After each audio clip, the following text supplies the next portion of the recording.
वक्रतुंड महाकाय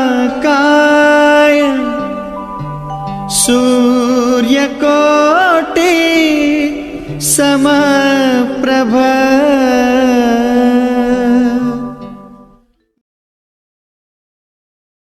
नमस्कार, मैं बहुत बहुत स्वागत करता हूं आपका अपने चैनल पे।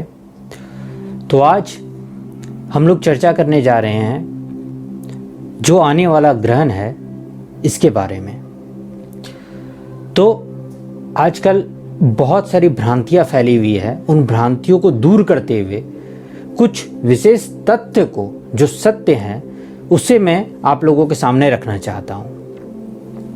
तो जैसा कि ये बहुत आजकल डर फैला हुआ है कि 5 जून को जो चंद्र ग्रहण लगा था, उसके बाद अभी 21 जून को जो सूर्य ग्रहण लगने वाला है और उसके बाद फिर से 5 जुलाई को जो चंद्र ग्रहण लगेगा, तो इन सब 3 ग्रहों के लगने के कारण और 5 और 6 ग्रहों के एक साथ वक्रीय हो जाने के कारण बहुत बड़ा कुछ विनाश होने वाला है। तो इसमें यदि हम लोग कुछ बातों को लें तो सत्यता भी है और कुछ बातों को यदि हम लें तो वहां पे असत्यता भी है। जैसा कि जो भी प्रभाव होने वाला है उसका प्रभाव यदि निगेटिव रूप से विशेष रूप से पकड़ा जाए तो 21 जून को लगने वाले सूर्य ग्रहण के कारण ही होने वाला है। इसके बारे में हम लोग विस्तृत चर्चा करेंगे और मैं इन चर्चाओं को एक साथ ना करते हुए पार्ट पार्ट में उनके मूल तथ्य को लेकर कि पकड़ते हुए एक एक पार्ट में, कई पार्टों में इन चीजों को आपके सामने रखूंगा। लेकिन जो 5 जून और 5 जुलाई को लगने वाला चंद्र ग्रहण है और जो 5 जून को लग चुका है और 5 जुलाई को लगने वाला है, सबसे पहली बात कि ये चंद्र ग्रहण धूमिल चंद्र ग्रहण था और लगने वाला भी एक धूमिल चंद्र ग्रहण है। अर्थात इस ग्रहण को हमारे शास्त्रों में मान्यता प्राप्त नहीं है और ना ही इस ग्रहणों के सूतक काल होते हैं और ना ही किसी तरह की भी किसी क्रिया को बाधित किया जाता है। अर्थात पूजन स्थल पर पूजन भी वैसे ही होते हैं और हर तरह से जो हम दैनिक और नॉर्मल जीवन जीते हैं उसी तरह हम इन जीवनों को जीते रहते हैं।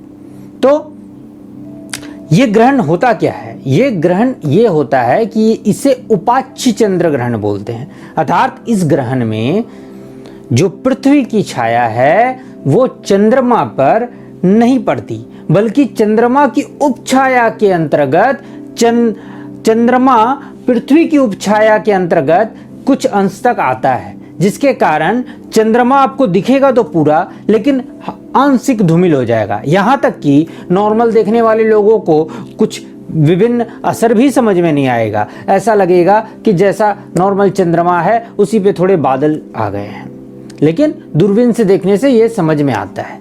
इसलिए इस चंद्र ग्रहण का विशेष प्रभाव निगेटिव हमारी पृथ्वी पर नहीं पड़ेगा। हाँ, इसके कुछ पॉजिटिव प्रभाव आप ले सकते हैं।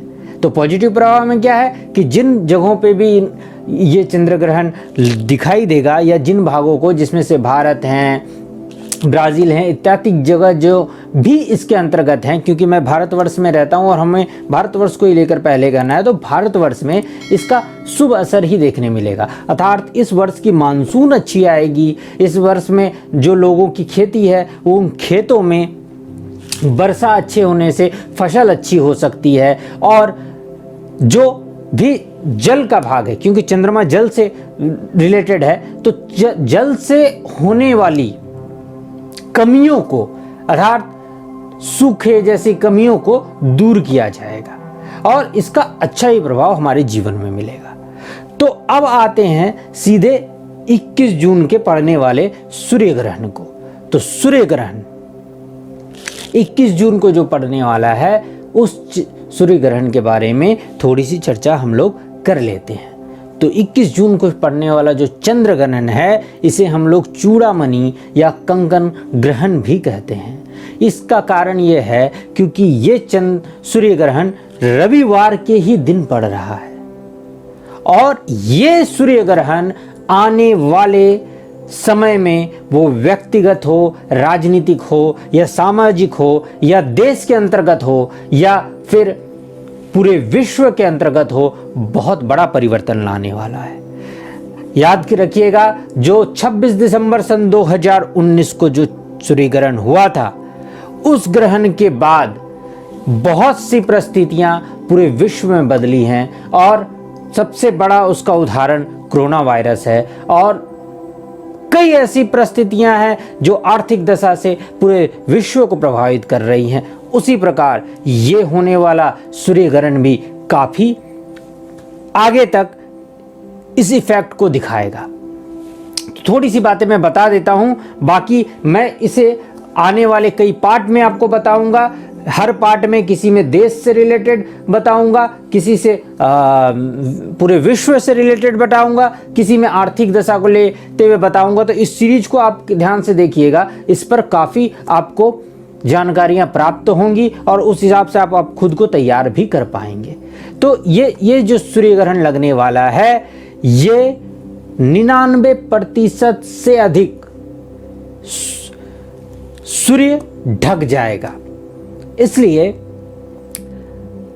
इस सूर्य ग्रहण का प्रभाव हमारे आने वाले समय पर बहुत पड़ेगा। साथ ही साथ 6 के 6 ग्रह वक्री हो जाएंगे, जिसमें राहु केतु तो सदैव से वक्री होते हैं, लेकिन शुक्र, बुध, गुरु भी इसमें वक्री हो जाएंगे और शनिदेव।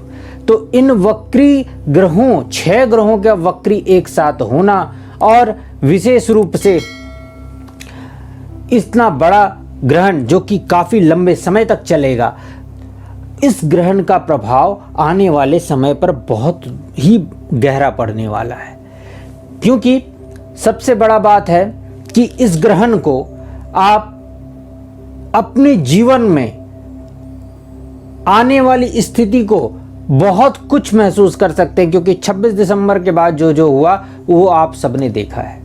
तो इस वीडियो में इतना ही। नेक्स्ट वीडियो में मैं इनके पहले बात कि ये इनका असर आपके जीवन और आम जीवन पर क्या पड़ेगा, उसके बारे में हम लोग चर्चा करेंगे। तो इस वीडियो में इतना ही। नमस्कार।